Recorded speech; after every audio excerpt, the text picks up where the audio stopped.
안녕하세요. 최 박사의 기초 이야기.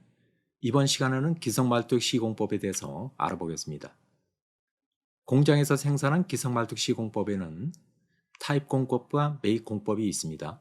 타입 공법으로 말뚝을 시공하는 조건에는 우선 소음과 집안 진동에 의한 민원이 없어야 되겠죠.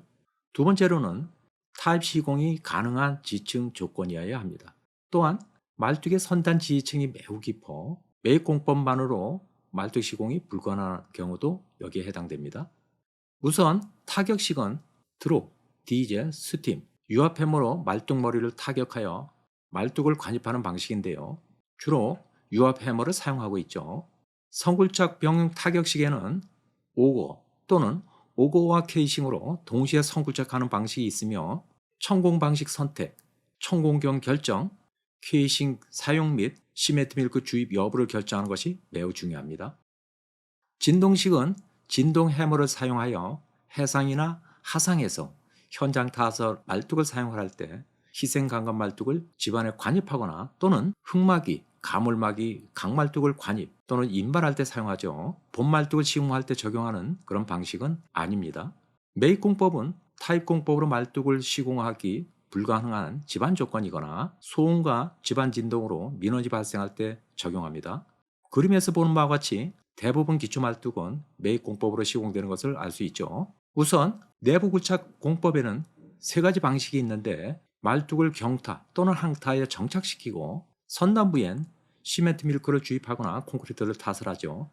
일본에서는 pH 말뚝과 강간 말뚝 시공법으로 많이 활성화되어 있는 반면에 우린 강간 말뚝을 시공할 때만 활용하는 실정이죠. 실제로 국내 몇몇 현장에서 일본 장비를 도입하여 pH 말뚝을 시도해 보았습니다만 말뚝 파손 또는 작은 지지력으로 인해 모두 실패한 사례가 있습니다. 성굴착 공법에는 시멘트 밀크를 주입하거나 몰타를 주입하는 방식이 있으며 말뚝 정착 방법으로는 경타 또는 압입 방식이 있습니다. 그림에서 보는 바와 같이 경타 방식의 SDA 공법으로 말뚝의 95% 이상을 시공하고 있는 것을 알 수 있죠. 압입 방식은 제가 경부고속철도 현장에서 제안하여 국내 최초로 적용한 후 더 이상 활용하지 못하는 실정인데요. 앞으로 우리가 가야 할 길이라 그렇게 생각합니다. 몰타를 주입하는 핀 공법 역시 두 개 현장에서만 적용한 실적이 있을 뿐입니다. 회전 공법에는 회전 관입 공법과 회전 근고 공법이 있는데요. 일본에는 몇 개 공법이 있지만 우린 소구경 강말뚝을 시공하는데 적용하고 있습니다. 중국이나 베트남에서는 성굴착을 하지 않고 처음부터 기성말뚝을 압입 방식으로 시공하는 그런 경우가 종종 있는데요. 작은 지지능 문제와 안정성 및 시공성에서 매우 불리하죠. 따라서 우리의 집안 조건에서는 적합하지 않은 그런 시공법입니다.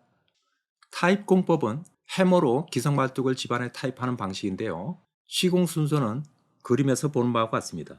우선 말뚝을 항타하고요. pH 말뚝은 15m, 강간 말뚝은 18m 이상이 되면 이음을 해야 되겠죠. 이음에는 용접 이음과 볼트식 이음이 있습니다. 이음을 한 후에 계속 항타하면 되겠습니다. 이와 같은 타입 공법은 항타 관입성 분석을 함으로써 설계 지지력, 해머 규격 및 낙하고 말뚝 길이를 결정할 수 있습니다. 또한 현장에서는 시험 시공과 재하 시험을 실시하여 허용 지지력을 확인하고 항타 관리 기준, 즉 해머 규격과 낙하고 10회 평균 관입량, 쿠션재 재질과 두께, 말뚝의 관입 길이 등을 결정하게 됩니다. 시공 효율 향상을 위해 말뚝 본체는 물론이고 말뚝 두부나 선단부를 보강하기도 합니다. 사진에서 보는 바와 같이 이 콤 보강은요, 쓰레기 매립층이나 자갈 퇴조층에 말뚝을 타입시키기 위해 선단부를 보강한 사례고요. 가운데 사진은 일반적인 강간 말뚝의 선단 보강 형태를 보여주고 있습니다.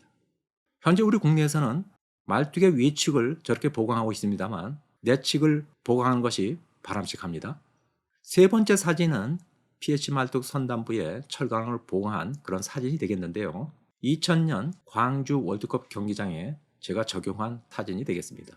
참고적으로 이 현장은 암맥과 핵석이 분포하여 직접 타격 공법을 적용하기가 어려운 상황이었고요. 실제 시공은 천공호 항타 공법을 적용한 사례가 되겠습니다. 해머의 종류와 특징에 대해서 간단히 살펴보겠습니다. 우선 드롭 해머는 주철로 만든 해머를 자유낙하시켜 말뚝 머리부를 타격하는 해머인데요. 사진에서 보는 바와 같이 고정식과 이동식이 있습니다. 이 드롭 해머는 타격식보다 맨 말뚝 경타용으로 현재 사용하고 있고요. 편타 시 말뚝 두부가 파손되는 그런 단점이 있습니다. 에너지 효율은 50% 전후로 낮은 편이죠. 디젤 해머는 램 낙하와 실린더 폭발력으로 말뚝 머리부를 타격하는 해머인데요. 소음과 진동이 크고 유연이 발생하여 현재 사용하고 있지 않습니다. 유압 해머는 램을 유압으로 올린 후에 낙하시켜 말뚝 머리부를 타격하는 해머인데요. 현재 대부분 타임 말뚝에 사용하고 있죠. 이 해머는 저소음 무연입니다. 에너지 효율은 80% 전후로 매우 높은 편이고요. 다만 램 낙하고를 무한정 올릴 수 없는 그런 한계가 있죠. 또한 이 유압 해머는 다양한 규격과 적용 범위를 갖고 있습니다. 최근에는 대구경 메인 말뚝의 경타용으로도 사용하고 있습니다. 이번에는 성굴착 병용 타격식에 대해서 알아보겠습니다. 이 시공법은 타입 시공이 어려운 집안, 두 번째로 인장력이 발생하는 점성토층, 그리고 매입공법으로 말뚝 시공하는 것이 불가능할 정도로 깊은 선단 지지층 조건에서 집안을 천공하고 말뚝을 타입 시공하는 그런 방식이 되겠습니다. 시공 순서는 그림에서 보는 바와 같습니다. 이 그림은 SDA 방식으로 천공하고 시멘트 밀크를 주입하며 해머로 항타하는 그런 방식이 되겠는데요. 페이싱과 오거비트로 서로 역회전하면서 천공하고 시멘트 밀크를 1차 주입한 후에 슬라임과 교반을 합니다. 이 공정이 굉장히 중요하죠. 물론 시멘트 밀크를 주입하지 않는 경우도 있습니다. 그 다음에 말뚝을 삽입한 후에 케이싱을 인발하면서 2차로 시멘트 밀크를 주입하고요. 말뚝을 이음한 후에 해머로 항타하면 되겠습니다. 특히 이 시공법은 중간 지지층이 사력층인 경우 시멘트 밀크 주입을 권장하고 있습니다. 적용성을 보면 타입 공법 또는 매입 공법만으로 기성 말뚝을 시공하는 것이 어려운 그런 집안 조건에 유리하고요. 다만 소음이나 진동으로 인해 민원이 발생하게 되면 매입 공법을 적용해야 되겠죠. 이번에는 매입 공법에 대해서 알아보겠습니다. 우선 내부 굴착 공법을 설명드리도록 하겠습니다. 이 공법의 중요한 결정 요소는 몇 가지가 있는데요. 우선 집안 및 하중 조건, 천공 방식, 말뚝 등이 있죠. 특히 집안 조건이 가장 중요한데요. 타입이 불가능한 그런 집안 조건, 즉 자갈이라든가 호박돌로 퇴적된 퇴적층이나 매립층이 여기에 해당되고요. 시멘트 밀크 주입 효과가 없는 해안가의 사성 매립층이라든가 쓰레기 매립 집안 등에 효과적으로 적용할 수 있습니다. 강간 말뚝은 적용성이 매우 높고요. pH 말뚝은 본체와 선단부 보강 및 시공법 개선이 필요하죠. 시공 순서는 그림에서 보는 바와 같습니다. 우선 해머 비트 또는 오거 비트로 천공하면서 말뚝을 회전 관입합니다. 천공 및 말뚝 관입이 완료되면 해머 비트 또는 스크류 오거를 인발하고요. 경타 또는 항타를 한 후에 말뚝 선단부는 콘크리트를 타설하거나 시멘트 밀크를 주입하고 교반하면 되겠습니다. 이 시공법은 표준화가 필요한데요. 천공 방식과 말뚝 선단 정착 방법, 다음에 주면 마찰력 개선이 필요하죠. 설계 표준화도 필요하고요. 시공법 적용성 확대를 위한 허용 지지력 산정식에 대한 개선이 필요합니다. 특히 연직 지지력 산정식이 도로교 설계 기준 해설에 제시되어 있는데요. 주면 마찰력을 과대평가하는 점을 개선해야 되겠습니다. SIP 공법은 1987년도에 우리 국내에 도입되었는데요. 케이싱을 사용하지 않기 때문에 큰 천공 직경이 필요합니다. 그러나 시공이 간편하고 공사비 면에서는 유리하죠. 시공 순서는 그림에서 본 바와 같습니다. 우선 오거 비트 또는 해머 비트로 천공하고요. 시멘트 밀크를 주입하게 됩니다. 교반이 가능한 경우는 당연히 슬라임과 교반을 해야 되겠죠. 그리고 나서 오거를 인발하게 됩니다. 말뚝을 삽입하고 경탄 후에 시멘트 밀크를 추가로 주입하면 되겠습니다.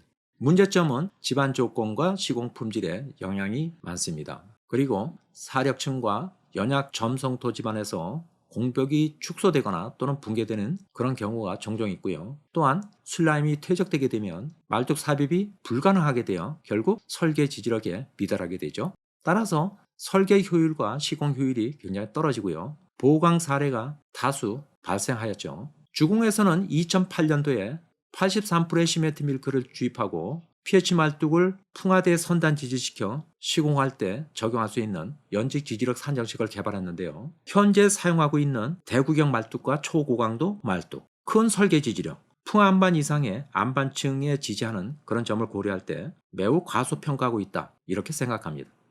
SDA 공법은 현재 우리나라 말뚝의 대부분을 시공하고 있는 공법이 되겠는데요. 말뚝을 정착하는 방식 또는 천공하는 방식에 따라서 몇 가지로 구분해서 설명드리도록 하겠습니다. 우선 오고 비트로 천공하고 말뚝 정착을 회전압입 방식으로 하는 시공법에 대해서 설명드리도록 하겠습니다.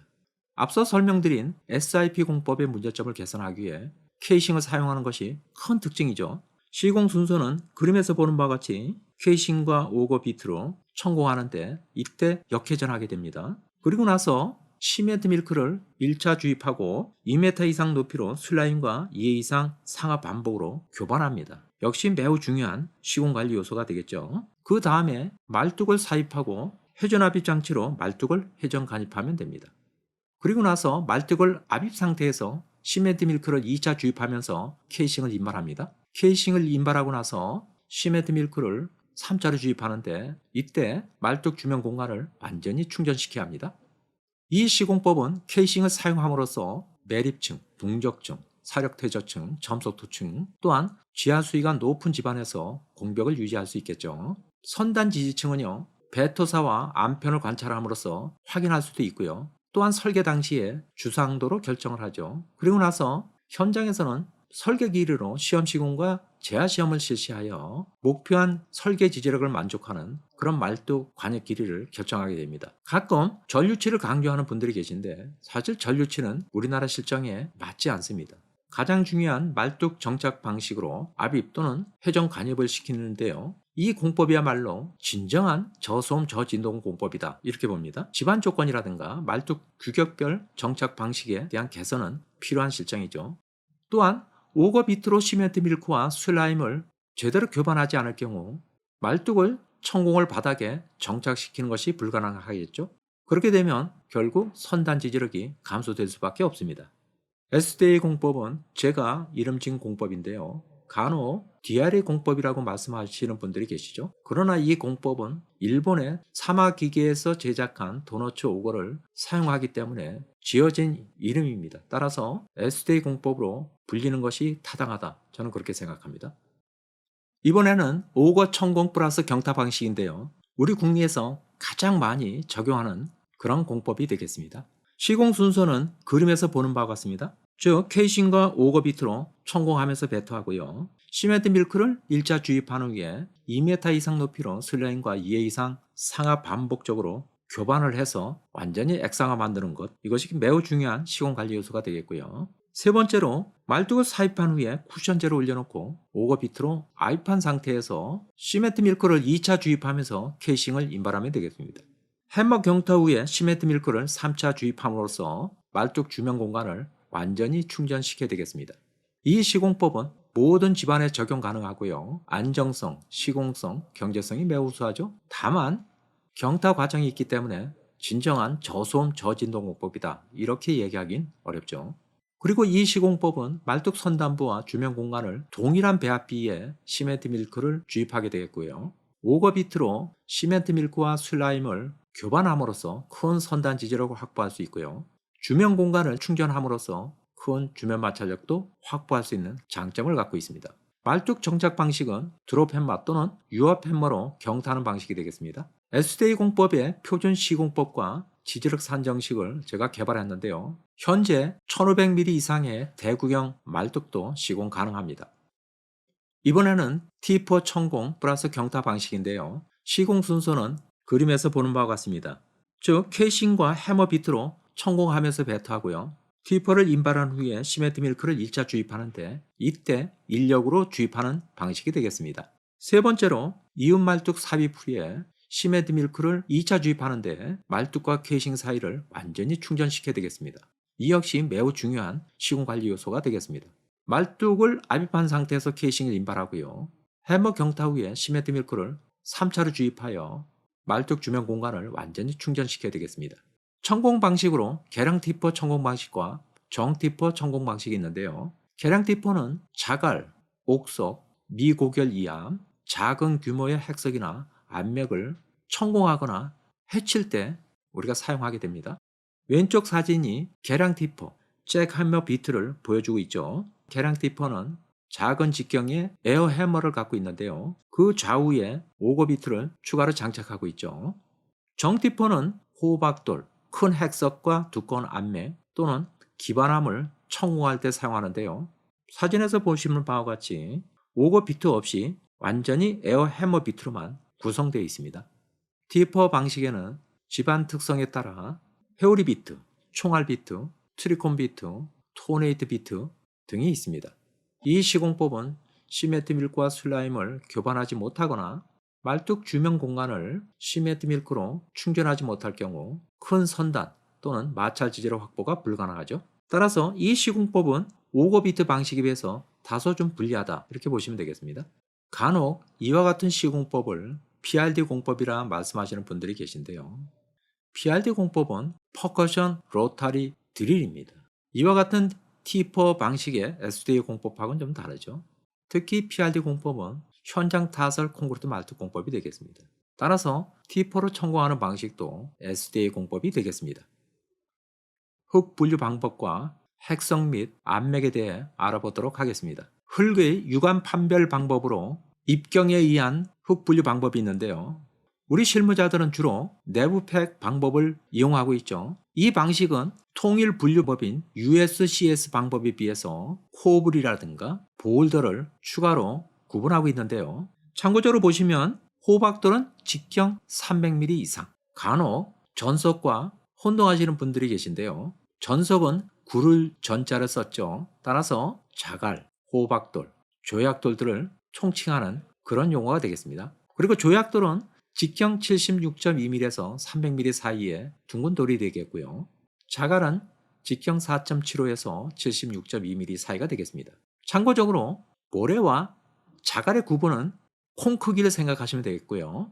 자갈은 콩과 주먹 사이 정도, 조약돌 또는 옥석이라고 하죠. 이 같은 코브는 이 주먹과 머리 사이 정도, 이 정도로 생각하시면 되겠습니다. 그리고 호박돌은 이 머리 이상의 그런 돌인데요. 호박처럼 생겼다 해서 호박돌입니다. 물론 최근에는 작은 직경에 호박이 있습니다만 일반적인 호박은 좀 크죠. 그러나 표준 품셈에 의하면 전석, 호박돌, 조약돌의 크기가 전혀 달라집니다. 또한 국어 사전에 의하면 호박돌은 직경 20에서 30cm의 둥근 돌이라고 되어 있죠. 약간씩 차이는 납니다만 우린 주로 현장에서 내부 팩의 분류 방법을 이용하고 있다. 이렇게 보시면 되겠습니다. 그리고 현장에서 자주 부딪히는 문제인데요. 일반적으로 안반이 흙이 되어가는 과정, 이걸 우리가 보통 풍화라고 하죠. 이 같은 풍화에는 점유적인 풍화와 핵석 풍화가 있는데요. 핵석 풍화는 좀 독특하죠. 핵석이라고 하면 수평 또는 수직 전리가 발달하여 안반이 물리적, 화학적 풍화 작용을 받아 전리로 분리되는 암석의 모서리가 둥근 모양으로 변한 그런 암석 형태가 되겠습니다. 역시 전석과 전혀 다른 겁니다. 이와 같은 핵석은 어디서 굴러 들어온 돌이 아니라 원래 있던 안반이 풍화되는 과정에서 둥글게 남아있는 돌이다. 혹자는 공룡알이다. 이렇게 얘기하고 있죠. 사진에서 보시는 이런 핵석들이 대표적인데요. 그 크기는 매우 다양합니다. 암맥은 안반, 즉 모암의 갈라진 틈에 마그마가 관입한 판상의 판 형태의 화성암체다 이렇게 보시면 되겠는데요. 이 두께 역시 굉장히 다양하죠. 매감은 이와 같은 암맥을 형성하는 암석인데요. 사진에서 보시는 바와 같이 매우 잘게 부서진 매감을 볼 수 있죠. 이와 같은 핵석과 암맥 집안에서 말뚝 시공법은요. 크게 보면 그 하부에 안정된 집안이 있느냐 없느냐에 따라 그 핵석과 암맥의 말뚝 선단부를 지지할 거냐 아니면 관통해 버릴 거냐 하는 것을 결정해야 되겠고요. 두 번째로 핵석과 암맥의 분포 심도와 크기에 따라 분포 심도가 얕으면 굴착 치환 후에 다시 말뚝을 시공하면 될 거고요. 그 분포 심도가 매우 깊으면 굴착 제거하기가 어렵겠죠. 그런 경우는 말뚝을 지지하는 것이 낫습니다. 이때는 반드시 시험 시공과 재하 시험을 통해 말뚝 전문가가 결정을 해야 되겠습니다. 핌 공법은 고강도 고유동성의 몰타를 주입하는 그런 시공법인데요. 전석 퇴적층, 사석층, 붕적층, 공독과 같이 큰 공급과 투수성을 갖는 그런 집안 조건에서 시멘트 밀크 대신 충전하는 그러한 시공법이 되겠습니다. 시공 순서는 그림에서 보시는 바와 같습니다. 천공 방식 같고요. 몰탈 역시 인력으로 주입해야 되겠죠. 말뚝을 삽입한 후에 2차 몰탈을 주입하고요. 캐싱을 인발한 후에 해머를 경타하고 말뚝 주변의 공간을 몰탈로 3차 주입하면 되겠습니다. 말뚝 주변 공간을 충전함으로써 교란 집안의 보강 효과를 극대화하고 주변 마찰력을 증가시키면 부력에도 큰 저항을 얻어낼 수 있겠죠. 또한 큰 설계 지지력을 적용함으로써 말뚝 본수와 길이를 감소시켜 공사비 절감은 물론이고 공기 단축에도 유리하다 하겠습니다. 모든 집안에 적용 가능합니다. 이상으로 기성말뚝의 시공 방법을 소개하였습니다. 다음 시간에는 일본의 매입공법을 소개하고 우리의 매입공법과 비교함으로써 문제점과 개선할 점을 소개하도록 하겠습니다. 감사합니다.